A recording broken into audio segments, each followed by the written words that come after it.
Diploma engineering কার্যক্রম ও diploma ইঞ্জিনিয়ারদের বিরুদ্ধে অব্যাহত ষড়যন্ত্রের প্রতিবাদে ৭ দফা বাস্তবায়নের দাবিতে স্মারকলিপি প্রদান করেছে রংপুর ডিপ্লোমা ইঞ্জিনিয়ারিং ছাত্র শিক্ষক পেশাজীবী সংগ্রাম পরিষদ।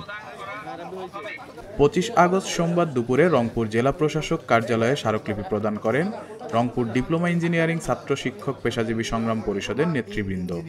এর আগে জেলা প্রশাসক কার্যালয়ের সামনে মানববন্ধন ও বিক্ষোভ করেন তারা। এ সময় আন্দোলনকারীরা ১০ম গ্রেডভুক্ত উপসহকারী প্রকৌশলী বা সমমান পদে বিদ্যমান প্রজ্ঞাপনের আলোকে শুধুমাত্র ৪ বছর মেয়াদী ডিপ্লোমা ইঞ্জিনিয়ারদের জন্য সংরক্ষণ রেখে উপসহকারী প্রকৌশলী হতে সহকারী প্রকৌশলী পদে পদোন্নতি ৫০% উন্নীত করে যুগের চাহিদা অনুযায়ী ডিপ্লোমা ইঞ্জিনিয়ারিং শিক্ষাক্রমের কারিকুলাম ইংরেজি ভার্সনে আধুনিকায়ন এবং সকল প্রকৌশল ও প্রযুক্তি বিশ্ববিদ্যালয় ও ইঞ্জিনিয়ারিং কলেজে ডিপ্লোমা ইঞ্জিনিয়ারিং সনদধারীদের ক্রেডিট ট্রান্সফারের মাধ্যমে উচ্চশিক্ষা গ্রহণের সুযোগ সৃষ্টির বিষয়ে নির্দেশনা প্রদানসহ ৭ দফা দাবি তুলে ধরেন। পরে জেলা প্রশাসকের মাধ্যমে প্রধান উপদেষ্টা বরাবর স্মারকলিপি প্রদান করেন আন্দোলনকারীরা।